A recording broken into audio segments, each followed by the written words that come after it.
ಪರಮಾತ್ಮ, ಮಹಾಮಹಿಮನಾದ ನೀನು ಕುಲಹೀನನಾದ ನನ್ನನ್ನೆಷ್ಟೊಂದು ಆದರ್ಶಿ ಕರೆತರಲು ಕಾರಣವೇನು? ಕರ್ಣ, ಆ ಕುಲಹೀನರಲ್ಲಿ ಕಂಡುಬರುವ ಗುಣಗಳು ನಿನ್ನಲ್ಲಿರಲಿವೆ. ಪರಮಾತ್ಮ, ನಾನೆಂತಿದ್ದರೂ ನಾನು ಓರ್ವ ಸೂತನೆಂಬ ವಿಚಾರವು ಈ ಪ್ರಪಂಚದಲ್ಲಿ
ಸಹಜವಾದ ಆಧಾರಗಳೇ. ಏಕಿಲ್ಲ ಕರ್ಣ, ನಿನ್ನ ತಾಯಿಯಾದ ಕುಂತಿದೇವಿಯು ತಾನು ಕನ್ನಿಕಾವಸ್ಥೆಯಲ್ಲಿದ್ದಾಗ ದೂರ್ವಾಸ ಮಹಾಮುನಿಗಳಿಂದ 5 ಮಂತ್ರಗಳನ್ನು ಪಡೆದು ಕರ್ಣ ರಾಜಾದಿ ರಾಜನನ್ನು ರತ್ನ ಸಿಂಹಾಸನದಲ್ಲಿ ರಾಜ್ಯಭಾರ ಮಾಡಬೇಕಾಗಿದ್ದ ನೀನು ಈಗ ವರರ ಸೇವೆಯಲ್ಲೇ ಕಾಲವನ್ನು ಕಳೆದಿರುವಲ್ಲ, ಯೋಚಿಸು. ಪರಮಾತ್ಮ, ದೇವಾ ದೇವಾ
ನೀನು ಹೇಳುತ್ತಿರುವ ಮಾತು ಸತ್ಯವಾಗಿದ್ದ ಪಕ್ಷದಲ್ಲಿ ಆ ಭೀಮಾರ್ಜುನರು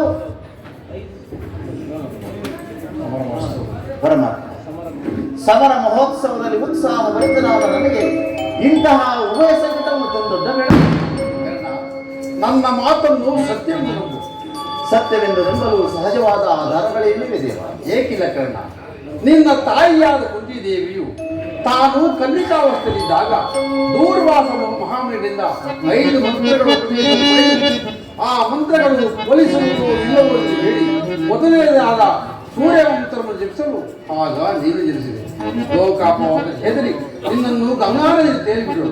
ಅನಂತರ ಸೂತರಿಗೆ ಸಿಕ್ಕಿ ಅವರ ಪೋಷಣೆಯಲ್ಲಿ ಬೆಳೆದು ಈಗ ದುರ್ಯೋಧನ ಆಸ್ಥಾನದಲ್ಲಿ ಮಾಡಲಿಕ್ಕಾಗಿಲ್ಲ ಕರ್ಣ. ಈಗಲೂ ಕಾಲ ಮಿಂಚಿಲ್ಲ.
ನನ್ನೊಡನೆ ಬಾ.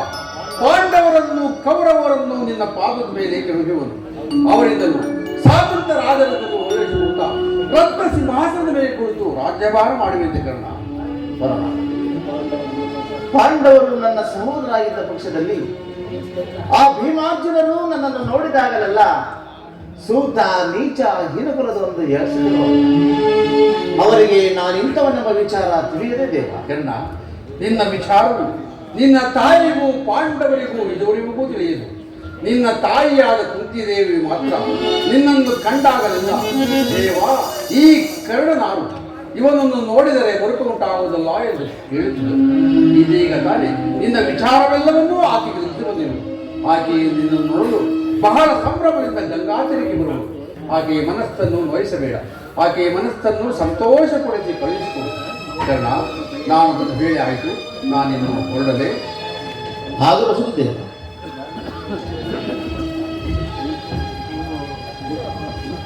ಶ್ರೀಕೃಷ್ಣ ಪರಮಾತ್ಮನು ಎಂದಿಗೂ ಅಸತ್ಯವನ್ನಾಡತಕ್ಕವನಲ್ಲ. ಲೋಕೈಕ ವೀರರಾದ ಪಾಂಡವರು ನನ್ನ ಸಹೋದರರೇ.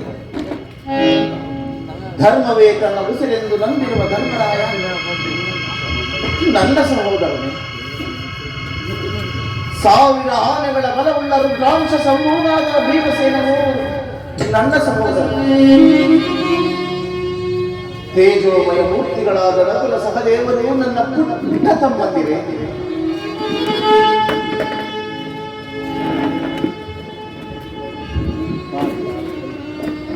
ಯಾರು ನನ್ನ ಯುದ್ಧಕ್ಕೆ ಅಪಜಯವನ್ನೇ ಹೊಂದದ ನನ್ನ ಪರಮ ವೈರಿಯಾದ ಅರ್ಜುನ ನನ್ನ ಸಹೋದರ. ಅರ್ಜುನ, ಅರ್ಜುನ, ನಿನ್ನನ್ನು ಕೊಲ್ಲುವುದಾಗಿ ಪ್ರತಿಜ್ಞೆ ಮಾಡಿರಬೇಕಲ್ಲ. ನಿನ್ನ ಶಿರಸ್ಸು ಭೂಮಿಯ ಮೇಲೆ ಬಿದ್ದು ರಕ್ತದ ಮಡವಿನಲ್ಲಿ ಕೊಚ್ಚಿಕೊಂಡು ಹೋಗುವುದನ್ನು ಪಾಪಿಗಳಿಂದ ಹೇಗೆ ನೋಡಿ ಸಹಿಸಿದೆ? ಯಾವ ಸೂಕ್ತನೆಂಬ ಹಬ್ಬವಾದ ಆವರಣಕ್ಕೆ ಸಿಲುಕಿ ಚಿಕ್ಕದಾದ ದೇಹಕ್ಕೆ ಅಪಾರವಾದ ಬೆಂಕಿಯನ್ನು ತುಂಬಿಕೊಳ್ಳಲು ಸಾಧ್ಯ. ಇದುವರೆಗೂ ಬಂಧು ವರ್ಗದವರು ಯಾರೆಂದು ಹೆಮ್ಮೆ ಪಡುತ್ತಿದ್ದ ನನಗೆ ಬಂಧು ವರ್ಗದವರು ಇಂಥವರೇ ಎಂದು ತಿಳಿದ ಬಳಿಕ ಎಂತಹ ವಯಸ್ಸಕ್ಕೆ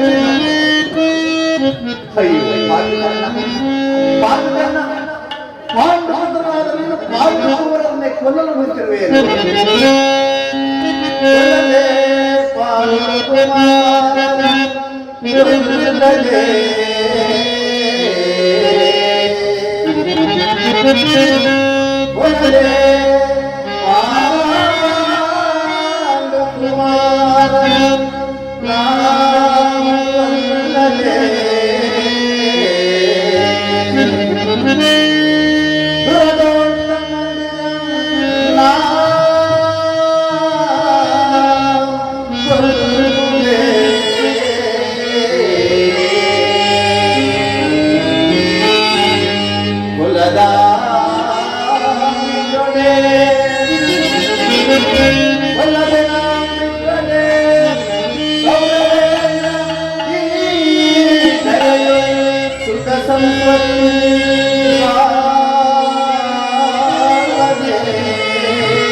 ಕನ್ನಡ ಭಾರವಾದ ಹೃದಯಗಳನ್ನು ನಿರ್ಭಯದಿಂದ ಈ ರೀತಿಯಾಗಿ ನುಡಿಯುವುದರಲ್ಲಿ ಆಶ್ಚರ್ಯವೇ.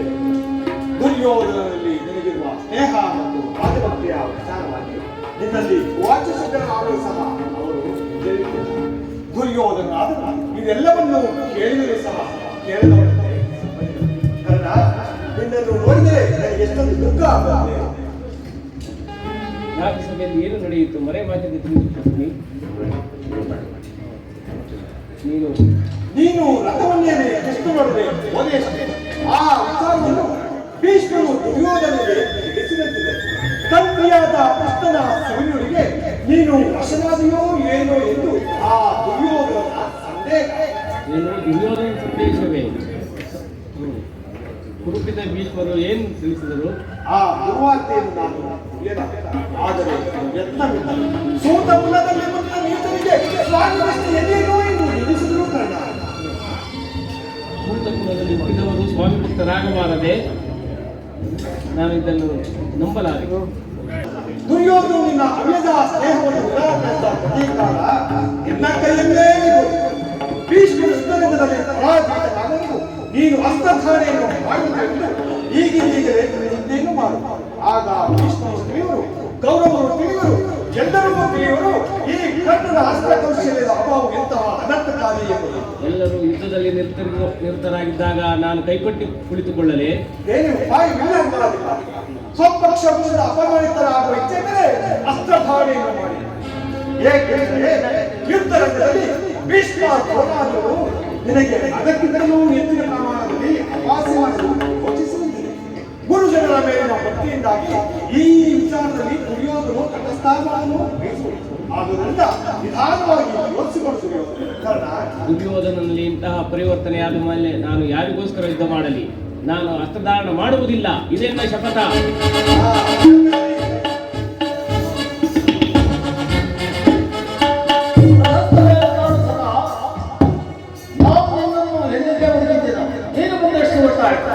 ನಾನು ಪುನಃ ಬಂದು ಸಂಧಿಸುವನು, ಆಗ ಅರ್ಥವಾಗುವುದು ಈ ಕರ್ಣನ ಶಪಥವೇನೆಂದು.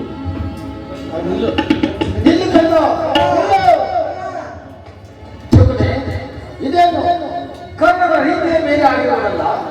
ನಾನು ಕರ್ಣನನ್ನು ಸೈನ್ಯಾಧಿಪತಿ ಮಾಡಬೇಕೆಂದು ನಿರ್ಧರಿಸಿದ್ದನು. ಅದನ್ನು ತಿಳಿದು ಹೋಗುವುದಕ್ಕಾಗಿ ನಾನು ಇಲ್ಲಿಗೆ ಬಂದೆನು. ಸೈನ್ಯಾಧಿಪತಿ ಏಕೆ? ಕರ್ಣನ ವೀರಪುತ್ರನಲ್ಲವೇ? ಆದರವರನ್ನು ಸೇನಾಧಿಪತಿಯನ್ನು ಮಾಡುವುದರಿಂದ ಎಷ್ಟು ಜನರ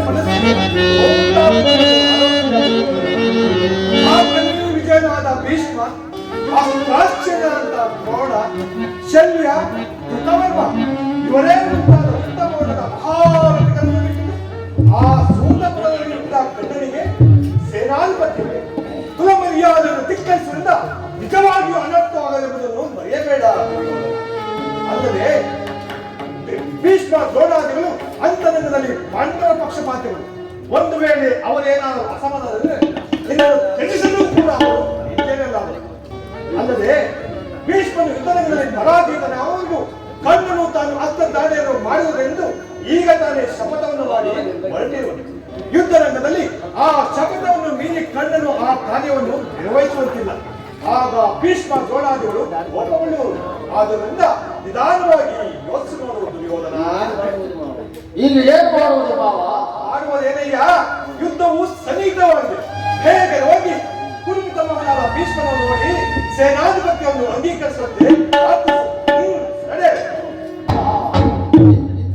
ನಿನ್ನ ಅಪ್ಪಣೆ ಆಗಿದೆ.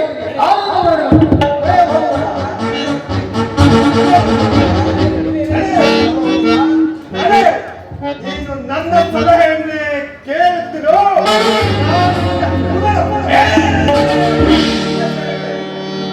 ದುರ್ಯೋಧನ ಅಧಿಕಾರವಿದೆ ಎಂದು ಕೊಪ್ಪಿ ನಡೆಯುತ್ತಿರೋ?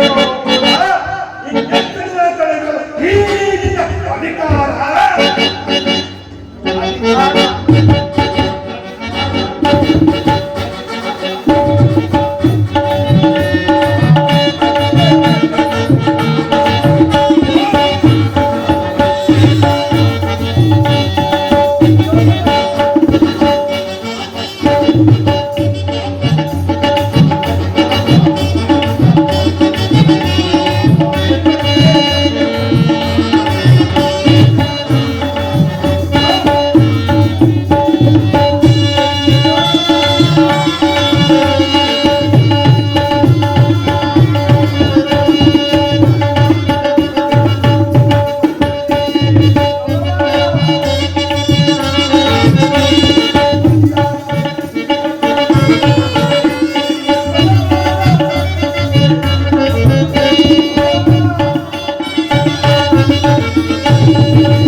ಇದೆಲ್ಲವೂ ನನ್ನ ಪುತ್ರನಿಗೆ ಯಾವ ಅಮಂಗಳವು ಕಾದಿರುವುದು ಕಾಣು.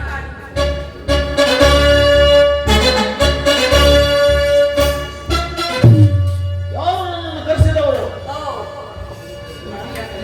ಅಮ್ಮ, ನಿನ್ನ ಸಲುವಾಗಿ ಎಷ್ಟೊಂದು ಕಾತುರಳಾಗಿದ್ದೆ. ರಾತ್ರಿಯಲ್ಲೂ ನಿದ್ರೆ ಇಲ್ಲ, ಬೆಳಕು ಹರಿಯುತ್ತಲೇ ದುರ್ನಿಮಿತ್ತ ಪರಂಪರೆಗಳು. ದಯಾಮಯಿ, ನನ್ನ ಪುತ್ರನಿಗೆ ಯಾವ ಅಮಂಗಳವೂ ಆಗದಲ್ಲಿ. ಅಮ್ಮ, ಈಗಿನ ನಾನು ಹಿಂದಕ್ಕೆ ಓಡುವೆನು. ನನ್ನನ್ನು ಆಶೀರ್ವದಿಸು. ಯುದ್ಧ ಇದೆಂತಹ ಕೆಟ್ಟ ಸುದ್ದಿ ಕುಮಾರ. ನಿನಗೆ ಯುದ್ಧಕ್ಕೆ ಆಜ್ಞೆ ಕೊಟ್ಟವರು ಯಾರು?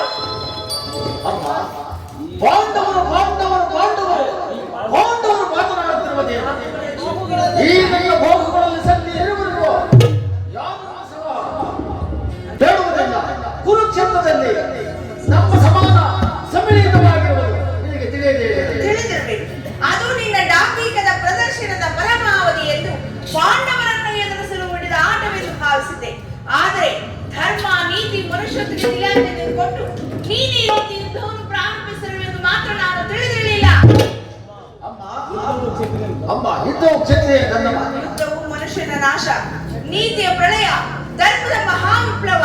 ಕುಮಾರ, ನಿನ್ನ ಗೃಹ ದ್ವಾರದಂತಿರುವ ಶಾಂತಿ ದೇವಿಯನ್ನು ತಿರಸ್ಕರಿಸಿ ಘೋರ ಯುದ್ಧಕ್ಕೆ ಆಹ್ವಾನವನ್ನು ಕೊಡಬೇಡ ಕಂದ. ಅಮ್ಮ, ನಿನ್ನ ಅಪೌರುಷ ವಾಕ್ಯಗಳನ್ನು ಕೇಳಿ ಕೇಳಿ ನಾನು ಬೇಸುತ್ತಿರುವೆ. ನಿನ್ನ 3 ಜನ ವೀರ ಪುತ್ರರನ್ನು ಹೆತ್ತಲಿರ ಮಾತೆ ನೀನಲ್ಲದೆ ಒಂದೊಂದು ಸಲುವಾಗಿ ಇಷ್ಟೊಂದು ಕಾದೂರಳಾಗಿರುವೆ. ಅಮ್ಮ, ಅಪೇಕ್ಷಿಸುವುದು ಯುದ್ಧ ಮಾಡಿ ಅದನ್ನು ಕರೆಯಿರಿ. ಅಮ್ಮ, ಇದೇ ನನ್ನ ಕಡೆಯ ಸಲಹೆ. ಧರ್ಮದ ರಹಸ್ಯವನ್ನು ನೀನು ತಿಳಿಲಾರೆ ಕುಮಾರ. ಧರ್ಮದ ಸಲುವಾಗಿ ಮಾನವರು ತಮ್ಮ ಪವಿತ್ರವಾದ ಜನ್ಮವನ್ನೇ ತ್ಯಾಗ ಮಾಡುವರು. ನೀನು ಪಾಂಡವರನ್ನು ನಾನಾ ವಿಧವಾಗಿ ಹಿಂಸಿಸಿದೆ, ಮೋಸದಿಂದ ರಾಜ್ಯವನ್ನು ಅಪಹರಿಸಿದೆ, ತುಂಬಿದ ರಾಜಸಭೆಯಲ್ಲಿ ದ್ರೌಪದಿಯನ್ನು ಅಪಮಾನಗೊಳಿಸಿರುವೆ. ಸ್ತ್ರೀಯರಲ್ಲಿ ಜನಿಸಿ ಸ್ತ್ರೀಯರಲ್ಲಿ ಬಾಧಿತನಾಗಿ ಕೊನೆಗೆ ಸ್ತ್ರೀಯರಿಗೆ ಸಹಜಸಿದ್ಧವಾದ ಸನ್ಮಾರ್ಗವನ್ನು ನಿರಾಕರಿಸಿದ ನಿನ್ನಂತಹ ನೀಚನು ಧರ್ಮವನ್ನು ತಿಳಿಯುವುದು ಹೇಗೆ ಸಾಧ್ಯ? ಹಾಗೇನಾದ್ರೂ ತಿಳಿಯುವ ಇಚ್ಛಿದ್ದರೆ ಪಾಂಡವರನ್ನೇ ಸತಿಗೆ ಸಮ್ಮತಿಸು. ಅಮ್ಮ, ಪಾಂಡವರು ಪಾಂಡವರು ಪಾಂಡವರು ಪಾಂಡವರು ಮಾತನಾಡುತ್ತಿರುವುದೇನಪ್ಪ? ಧರ್ಮ ಸಮರ್ಥವಾದರೆ ಅಧರ್ಮಕ್ಕೆ ಸಮಧಿಕಾರವಿರಲಿ. ಪತಿಯ ಅಪಮಾನವನ್ನೇ ನೋಡುತ್ತಾ ಎದುರಿಗೆ ಕುಳಿತಿದ್ದರು. ಕ್ಷತ್ರಿಯರ ಧರ್ಮವಂತಲ್ಲ, ಮಾನವ ಧರ್ಮವೂ ಅಲ್ಲ. ಮಾನವನಿಗೆ ಅಥವಾ ನನ್ನ ಅಂತಃಪುರದ ಒಬ್ಬ ಸೇವಕರಿಂದ ಇಂತಹ ಅಪಮಾನವಾಗುತ್ತಿರುವುದನ್ನು ನಾನೇನು ಮಾಡುತ್ತಿದ್ದೇನೆ ಮಲ್ಲೆಯ? ಏನು ಮಾಡುತ್ತಿದ್ದೆ? ಸಮುದ್ರ ಪುತ್ರಿಯರನ್ನು ನನಗೆ ಬಲಿಯಾಗಿ ನಿಂತರು ಲೆಕ್ಕಿಸದೆ ಇಂತಹ ಅಪಮಾನಪಡಿಸುವುದನ್ನು ಮಾಡುತ್ತಿದ್ದೇನೆ. ಆದರೂ ಧರ್ಮ ದೂರದಿಂದ ಪಾಂಡವರು ಮಾಡಿದ್ದೇನಮ್ಮ ನಿಶ್ಚಯ ಅಂತ ಹೇಳುತ್ತಿದ್ದರು. ಅದಕ್ಕೆ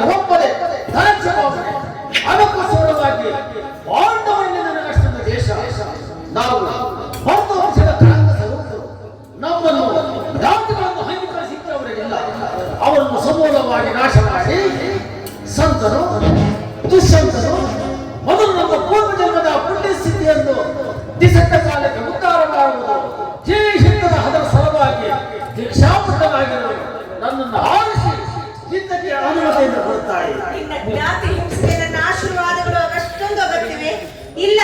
ನನ್ನ ಆಶೀರ್ವಾದವನ್ನು ಹೊಂದಲು ನೀನು ಅರ್ಹನಲ್ಲ. ಹೊರಟು ಹೋಗು ಇಲ್ಲಿಂದ. ಅಮ್ಮ ಅಮ್ಮ, ಈ ದಿನ ನಾನು ಪ್ರೊಫೆಸರಾದ ತಾಯಿ ಗುಣಗಾರನನ್ನು ನೋಡುತ್ತೇನೆ. ಪ್ರೀತಿ ಆದರವೆಂದು ಸಾಕಿಸಲಿಕ್ಕಿದ್ದೀರಾ? ಎಷ್ಟು ವಿಧವಾಗಿ ಹೇಳಿದ್ರು ಇವನು ನನ್ನ ಮಾತನ್ನೇ ಕೇಳುತ್ತಿಲ್ಲ. ಆಗಲಿ, ದೈವ ವಿಲಾಸವಿದ್ದಂತಾಗಲಿ. ಸುಯೋಧನ! ವಾಕಂದ. ಪುನಃ ಬಂದಿರುವ ನನ್ನ ಆಶೀರ್ವಾದ ದಯಾಮಯಿ, ಈ ಗಾಂಧಾರಿ ಅಗ್ನಿಮಯ ಸ್ಪರ್ಶದಿಂದ ಒಂದು ಹುಲ್ಲು ಕಟ್ಟಿ ಸಹಿತ ವಜ್ರ ಇದಕ್ಕಿಂತ ಕಠಿಣವಾಗಲಿ. ಹಾಗಾದರೆ ಯದೋ ಧರ್ಮಸ್ಥತೋ